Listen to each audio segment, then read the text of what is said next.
Hello everyone, कैसे हो आप लोग। तो आज है 8 मार्च और आज हम हमारा टॉपिक स्टार्ट करने से पहले सबसे पहले आप सभी को हैप्पी वुमेंस डे। आज इस बहुत ही अच्छे मौके पे मैं बस इतना कहना चाहता हूँ कि हम जितने भी अ, जो भी मेंस हैं, आज हम शायद जहाँ पे भी हम खड़े हैं उसमें कहीं ना कहीं एक महिला या एक से ज़्यादा महिला का हमारे लाइफ में बहुत ही कंट्रीब्यूशन रहा है। तो इसलिए भी हम सारे मेल्स को हमारे तरफ से जितने भी वुमेंस हैं उन सभी को हैप्पी वुमेंस डे। सो बस इस मौके पे इतना ही कहना चाहता हूँ। फिर चलिए हम लोग शुरू करते हैं। तो आज हम देखते हैं 8 मार्च है और 8 मार्च में आज हम देखेंगे जो भी बिहार से रिलेटेड हमारा इंपॉर्टेंट न्यूज़ है for our mains and prelims के लिए। तो चलिए शुरू करते हैं। सबसे पहला न्यूज़ तो आज हम डिस्कस करते हैं विमेंस डे है तो विमेंस रिलेटेड क्या क्या स्कीम्स हैं बिहार में उस पर हम कुछ यहाँ पे डिस्कशन करेंगे। फिर सेकंड हम यहाँ पे बात करेंगे कि कहाँ कहाँ अभी भी गैप्स है जो कि नीड है फिल करने के लिए सो डैट कि विमेन को हम और ज़्यादा एम्पावरमेंट प्रोवाइड करा पाएँ। देन थर्ड हम यहाँ बात करेंगे विमेन रोल इन पंचायत इन बिहार। इसमें ना कुछ केस स्टडीज़ गिवन है उसको हम एज एन एग्जांपल यहाँ पे हम देखेंगे। कहीं भी मेंस होगा मेंस पे क्वेश्चन है तो उस पर हम कोट कर सकते हैं। फिर हम देखेंगे मुख्यमंत्री वृद्धजन आश्रय स्थल के बारे में कि ये क्या चीज़ है। और फिर लास्ट में हम बात करेंगे मेट्रो जो कि वाटर मेट्रो के बारे में। तो चलिए शुरू करते हैं। तो आज जो हमारा सबसे पहला है वो क्या है, विमेन रिलेटेड स्कीम। ठीक है, विमेन रिलेटेड स्कीम हम देखते हैं। देखो ये सब दैनिक भास्कर का सबसे पहला पेज में ये चीज़ गिवन था। तो हम यहीं से देख लेते हैं कौन कौन से हमारे स्कीम्स इंपॉर्टेंट है बिहार से रिलेटेड। तो देखो सबसे पहला जो स्कीम्स है वो क्या है, मुख्यमंत्री कन्या उत्थान योजना। ठीक है, इसमें क्या है कि बेटियों के जन्म से लेकर ग्रेजुएशन तक की पढ़ाई के लिए सभी ज़रूरतों का ध्यान रखा जाएगा।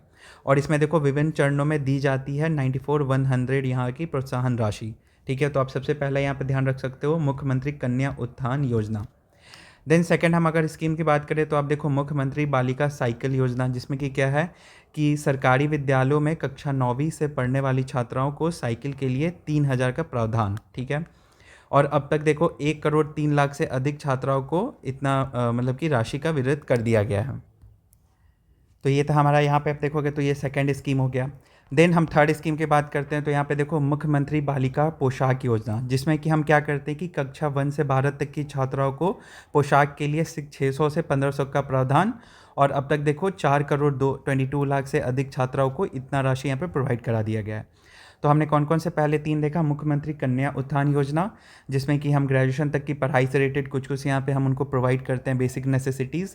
फिर हम देखेंगे मुख्यमंत्री बालिका साइकिल योजना, फिर हम यहाँ पे देखते हैं मुख्यमंत्री बालिका पोशाक योजना। ये तीन हुआ।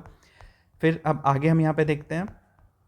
तो आप आगे देखो यहाँ पे ये तीन हो गया। फिर हम आगे यहाँ पे आप देखो मुख्यमंत्री महिला रोजगार योजना। ये तो बहुत ही फेमस है और हमने बहुत बार डिस्कस भी किया क्योंकि इलेक्शन में बहुत ही चर्चित था। जिसमें कि हम क्या कर रहे हैं कि महिलाओं को अभी कितना 10,000 का राशि प्रावधान दिया गया है कि वो अपना स्मॉल बिजनेस यहाँ पे मतलब ओपन कर पाए। और इसका मैक्सिमम हम कितना प्रोवाइड करने वाले हैं, अप टू कितना 2 लाख तक का। तो एक ही हो गया मुख्यमंत्री महिला रोजगार योजना। देन फिफ्थ आप देखो यहाँ पे सिविल सेवा प्रोत्साहन योजना, जिसमें कि आपको पता होगा कि अगर तो आप बीपीएससी क्वालिफाई करते हो प्रीलिम्स तो 50,000, और अगर यूपीएससी करोगे तो 1 लाख तक का यहाँ पे रुपीज़ दिया जाता है। तो ये चीज़ हो गया। फिर छठा आप देखो मुख्यमंत्री महिला उद्यमी योजना, जिसमें क्या है कि जो भी महिला है उनको क्या इंडस्ट्री प्रमोशन के लिए, उनको स्टार्टअप्स वगैरह के लिए क्या उनको यहाँ पे प्रमोट किया जाता है। तो उसके लिए देखो यहाँ पे 10 लाख तक की यहाँ पे सहायता यहाँ पे दी जाती है। फिर देखो यहाँ पे सामाजिक सुरक्षा पेंशन योजना, जिसमें क्या है कि सामाजिक सुरक्षा पेंशन योजना के अंतर्गत अब 400 से बढ़ाकर कितना 1,100 यहाँ पे क्या मासिक पेंशन भी दिया जा रहा है। तो ये चीज़ हुआ। फिर अगला आप देखो यहाँ पे मुख्यमंत्री कन्या विवाह योजना, जिसमें क्या है कि अगर तो आप क्या 60,000 वार्षिक कम आय वाले परिवार को कन्या का विवाह में कितना 5,000 की सहायता। तो मतलब कि विवाह में कुछ कुछ यहाँ पे हेल्प के लिए यहाँ पे प्रोवाइड किया जाता है। तो ये हमने देख लिया टोटल 8 स्कीम्स। प्लस आपको पता होगा जीविका। जीविका तो एक फ्लैगशिप स्कीम है यहाँ पे बिहार का, जिससे रिलेटेड मैंने वीडियो भी अपलोड किया है। आप देखना, करेंट अफेयर का जो यहाँ पे प्लेलिस्ट है उसके अंदर देखना, जीविका के बारे में बहुत अच्छे से बताया है। तो ये एक हो गया जीविका। तो देखो एक यहाँ पे बस एक पेपर कटिंग से यहाँ से टोटल हमने कितने टोटल 9 यहाँ पे स्कीम्स देख लिया जो कि बिहार में चलते हैं, विमेन स्पेसिफिक स्कीम। तो ठीक है, ये अच्छा हमारा टॉपिक कवर हो गया, women related schemes in Bihar. और देखो यहाँ पे कुछ चीज़ें जहाँ जहाँ आरक्षण कहाँ कहाँ प्रोवाइडेड है। तो देखो पंचायत में कितना 50% आरक्षण है, ये आपको पता होगा। फिर आप देखोगे कि पुलिस में कितना 35% आरक्षण है। और इसके कारण क्या हो गया है कि बिहार देश में नंबर 1 है महिलाओं का जो भी पुलिस फोर्स है उसमें। अब तक देखो कितना ज़्यादा है, तो 30,000 से अधिक महिलाएं यहाँ पे काम कर रही हैं। फिर आप देखो यहाँ पे सभी सरकारी और सेवा में भी कितना 35% आरक्षण है।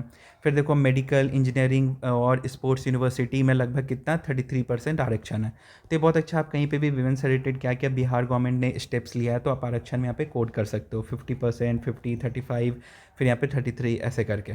तो ये हमने देख लिया यहाँ पे टोटल स्कीम्स देख लिया हमने जो भी बिहार में चल रहे हैं, और ठीक है, और टोटल 9 स्कीम्स हमने यहाँ पे डिस्कशन किया। तो चलिए, ये हमारा आज का पहला टॉपिक था।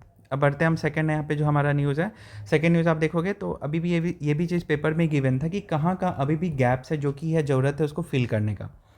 तो आप देखो जैसे स्वास्थ्य की बात करो, हेल्थ में आप देखो कि अभी भी 29% ही है डॉक्टर पेशे और अस्पताल प्रशासन में जहाँ की महिला वहाँ पे क्या है वो चीज़ को लीड कर रही हैं। तो देखो भाई यहाँ पे भी नीड है इम्प्रूवमेंट का। फिर आईटी में देखो कितना 23% पार्टिसिपेशन है, जो कि क्या देखो 23% महिलाएं ही शामिल हैं सीनियर लीडरशिप के रोल में, तो इसको भी इम्प्रूव करने का ज़रूरत है। फिर बैंकिंग में देखो तो 17% हिस्सेदारी है महिलाओं की बैंकिंग के बोर्ड यानी कि लीडरशिप रोल में। तो मतलब कि बात क्या कर रहा है कि लीडरशिप रोल में महिलाओं का डिफरेंट सेक्टर में कितना कंट्रीब्यूशन है। तो देखा जा रहा है कि अभी भी लीडरशिप रोल बिहार में, मतलब बिहार के ऑल इंडिया में वेमेन का कम है। देखो स्वास्थ्य में 29% है, आईटी में 23, बैंकिंग में 17। वैसे ही देखोगे राजनीति में तो आपको पता होगा कि 14% ही यहाँ पे क्या सांसद में महिलाएं हैं। फिर कानून में देखो तो यहाँ पे क्या 14% के लगभग ही सुप्रीम कोर्ट और हाई कोर्ट में महिलाएं जज हैं। फिर शिक्षा में देखो कि 13% ही आईआईटी जैसे शीर्ष शैक्षणिक संस्थाओं में महिलाएं यहाँ पे क्या फैकल्टी हैं। फिर देखो यहाँ पे एग्रीकल्चर में 13% ही महिलाएं कृषि योग्य ज़मीन पर अकेले मालिकिन का हक रखती हैं। फिर स्टार्टअप में देखोगे तो 5% ही है। फिर सुरक्षा में देखो 4% महिलाएं ही फिलहाल देश के सैन्य बलों में अपनी सेवाएं दे रही हैं। फिर वैसे ही देखो मैन्युफैक्चरिंग में कितना 3%। तो ये बहुत अच्छा यहाँ पे डेटा गिवन है जिसमें कि आप शो कर सकते हो ना कि अभी भी जो महिलाएं हैं वो क्या लीडरशिप रोल में क्या अभी भी यहाँ क्या बहुत ही पीछे हैं, इसको क्या नीड है इम्प्रूव करने का। तो ये बहुत अच्छा मेरे को यहाँ पे मिला था, ये यहाँ पे ये क्या ग्राफिक्स था, इसको आप कहीं पे भी यूज कर सकते हो, ठीक है। तो ये हमारा क्या था आज का सेकंड था जिसमें कि हमने देखा डिफरेंट गैप जो कि ज़रूरत है फिल करने का। चलते हैं हम अगले न्यूज़ की तरफ। तो अगला न्यूज़ देखो ये बिहार स्पेसिफिक है। इसमें क्या किया गया, दिखाया गया ना कि विमेन का पार्टिसिपेशन जो है पंचायती राज सिस्टम में इंक्रीज़ हुआ है, और ये इंक्रीज़ होने के पीछे एक बहुत बड़ा कारण क्या है, 50% reservation to women in local panchayat या फिर म्यूनसिपैलिटीज़। तो इसके कारण ये देखा गया है ना कि विमेन पार्टिसिपेशन के वजह से ना लिटरेसी और सेल्फ रिलायंस में ना बहुत ज़्यादा यहाँ पे इंक्रीमेंट देखा गया है। इसमें देखो एक चीज़ ये गिवन था कि इन 25 years female literacy in Bihar increase by 41%। आप देखो 2001 में कितना था, 33% था, बट 2025 में देखो विमेन लिटरेसी रेट अभी कितना है, 74%। और इसके पीछे कहीं ना कहीं जो विमेन का पार्टिसिपेशन है लोकल पंचायत में वो बहुत बड़ा कंट्रीब्यूशन का काम कर रहा है। वही चीज़ देखो 25 साल में बिहार में महिलाओं साक्षरता की दर 41% तक बढ़ी। और देखो इसमें ना बहुत अच्छे यहाँ पे 2 केस स्टडी गिवन है जो कि हम बहुत अच्छा मेंस में यूज कर सकते हैं। सबसे पहला केस स्टडी है अफसाना बेगम। वो क्या है, मुखिया है कहाँ की, पूर्णिया डिस्ट्रिक्ट में एक पंचायत है उसकी। उन्होंने क्या किया ना, उन्होंने अपने पंचायत में बहुत अच्छा यहाँ पे चाइल्ड मैरिज के अगेंस्ट काम किया, गर्ल्स एजुकेशन को प्रमोट किया, स्पेशल ट्रेनिंग प्रोवाइड कराया हैंडीक्राफ्ट्स के लिए, जिसके कारण क्या हुआ ना कि आज वहाँ 70% ऑफ वीमेन इन पंचायत जो है ना वहाँ पे वो कनेक्टेड है किसी भी फॉर्म ऑफ एम्प्लॉयमेंट से। तो ये बहुत अच्छा चीज़ है, आप as a case study use कर सकते हो। किसके लिए, अफसाना ने लड़कियों की शिक्षा पर जोर दिया, तो ये बहुत अच्छा है। यहाँ पे एक मेरे को केस स्टडी मिला। सिमिलरली सेकंड इसी तरह यहाँ पे एक और यहाँ पे रिलेटेड केस गिवन है जो कि है आरती कुमारी।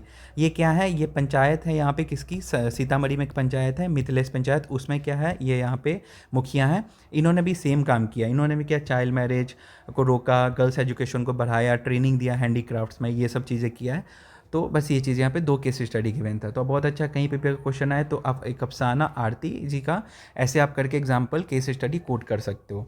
तो बस ये था हमारे यहाँ का थर्ड न्यूज़, ये भी क्या वुमेन स्पेसिफिक था आज। फिर हम चलते हैं अगले न्यूज़ की तरफ। तो अगला न्यूज़ क्या है, मुख्यमंत्री वृद्धजन आश्रय स्थल। तो ये देखोगे क्या 37 जिलों में 31 मार्च के बाद बंद होगा मुख्यमंत्री वृद्धजन आश्रय स्थल। तो बेसिकली ये क्यों खोला गया था, तो ये क्यों खोला गया था, to provide shelter and basic facility for homeless adultly people in urban areas. जो भी आपको पता होगा बुजुर्ग लोगों को बहुत लोग घर से निकाल देते हैं तो वो होमलेस हैं, उनको शेल्टर प्रोवाइड करने के लिए क्या फिर यहाँ पे मुख्यमंत्री यहाँ पे वृद्धजन आश्रय स्थल लाया गया था। तो और इसका इम्प्लीमेंटेशन कौन करता था, अर्बन डेवलपमेंट और हाउसिंग डिपार्टमेंट। तो अभी क्या किया गया है ना, अभी ये बोला गया है कि जो इसका मेन तो ये जो ये काम है देखने का वो किस डिपार्टमेंट का है, वो तो है सोशल वेलफेयर डिपार्टमेंट का काम। तो वही बोला गया ना कि अब ये रिस्पॉन्सिबिलिटी हमें सोशल वेलफेयर डिपार्टमेंट को दे देना चाहिए, जो कि एक परमानेंट यहाँ पे ओल्ड एज होम चलाती है, वृद्धाश्रम, उसको यहाँ पे दे देना चाहिए अब, क्योंकि क्या इन्होंने अभी अच्छा काम इन्होंने शुरू कर दिया है और इसका भी यहाँ पे नीड नहीं है, इन्होंने ऐसा न्यूज़ में बोला है। तो बस एक न्यूज़ था, इससे हम क्या मुख्यमंत्री वृद्धजन आश्रय स्थल के बारे में जान सकते हैं और कुछ वृद्ध आश्रम। तो ये आप यहाँ पे एक स्कीम ध्यान रख सकते हो यहाँ पे, किसके लिए, सोशल वेलफेयर से अगर तो क्वेश्चन आए तो आप इस चीज़ को मेंशन कर सकते हो। ठीक है, ये चीज़ हमारा आ गया फोर्थ न्यूज़। फिर हम बढ़ते हैं आज का लास्ट न्यूज़ की तरफ। तो लास्ट न्यूज़ आप देखोगे तो अर्बन गवर्नेंस, हमने पहले भी इस पर डिस्कशन कर चुका हमने कि क्या अब वाटर मेट्रो चलने वाला है पटना में। वही चीज़ देखो, वाटर मेट्रो पटना में चलने वाला है और पहले फेज़ में क्या होगा, गांधी घाट और गाय घाट, फिर बाद में इसको हाजीपुर सोनपुर से भी जोड़ा जाएगा। तो देखो इसके लिए क्या किया जा रहा है कि डिफरेंट यहाँ पे ना गंगा किनारे के चार्जिंग पॉइंट यहाँ पे बनाया जा रहा है, सो डैट कि जो भी शिप्स हैं उनको क्या हम चार्ज कर पाएँ। और देखो वाटर मेट्रो का पहला सफ़र 10.5 किलोमीटर लंबा होगा, बाद में इसको हम हाजीपुर सोनपुर ये सब से जोड़ेंगे। तो बेनिफिट्स की बात करोगे तो सबसे पहले क्या होगा, देखो रोड ट्रैफिक होगा वो रिड्यूस होगा, प्लस आपको पता होगा कि वाटर मेट्रो क्या है, वो इको फ्रेंडली है। कैसे, तो अब देखो जो भी आप व्हीकल यूज़ करते हो रोड पे, रोड जो व्हीकल्स होते हैं, कार्स, बाइक्स, ये सब, उसमें क्या बहुत ज़्यादा इमिशंस होता है और ट्रैफिक ज़्यादा होने के कारण तो और भी ज़्यादा यहाँ पे इमिशंस होता है। तो एक तरह से क्या वाटर मेट्रो क्या इस चीज़ को रिड्यूस करेगा। प्लस देखो इकोनॉमिक डेवलपमेंट क्या होगा, एम्प्लॉयमेंट जनरेशन होगा। ठीक है, लोकल को जो भी लोकल्स यहाँ पे चीज़ें उनको क्या प्रमोशन यहाँ पे मिलेगा, तो ये चीज़ हुआ। प्लस टूरिज़्म, जो वाटर टूरिज़्म है, जो गंगा टूरिज़्म है, उसको यहाँ पे क्या बूस्ट मिलेगा। और साथ ही साथ जो है हम डिफरेंट कनेक्टिविटी, जो कनेक्टिविटी टू यहाँ पे बोल सकते हो नॉर्थ टू साउथ बिहार। आपको पता होगा कि अगर ये हमारा बिहार है, बीच में गंगा है, तो ये हो गया नॉर्थ बिहार और ये हो जाता है साउथ बिहार। तो इन दोनों के बीच कनेक्टिविटी भी इंक्रीज़ होगा, तो इससे क्या कनेक्टिविटी इंक्रीज़ होगा। तो बस ये था हमारा आज का न्यूज़। एक हमने देख लिया यहाँ पे अर्बन गवर्नेंस, जिसमें कि हमने वाटर मेट्रो के बारे में देखा। फिर मुख्यमंत्री वृद्धजन आश्रय स्थल, जिसमें हमने सोशल वेलफेयर से रिलेटेड कुछ चीज़ें यहाँ पे देखी। फिर हमने विमेन में देखा कि women participation in Panchayati Raj system with specific in Bihar, हमने यहाँ पे 2 केस स्टडी यहाँ पे देख लिया। और फिर हमने यहाँ पे देखा कि अभी भी कहाँ कहाँ गैप्स है जो कि ज़रूरत है उसको फिल करने का। और पहले में हमने क्या डिस्कशन किया कि जो भी यहाँ पे स्कीम्स है बिहार से रिलेटेड, देखो ये बहुत अच्छा था। यहाँ पे आप इसको कटिंग को आप याद कर लेना आप चाहो तो। ये PDF मैं टेलीग्राम ग्रुप में भी डालता हूँ, उसका लिंक मैं यहाँ कमेंट में भी डाल दूँगा, आप वहाँ पे भी जाके क्या इस चीज़ को देख सकते हो। So thank you for watching and do subscribe my channel.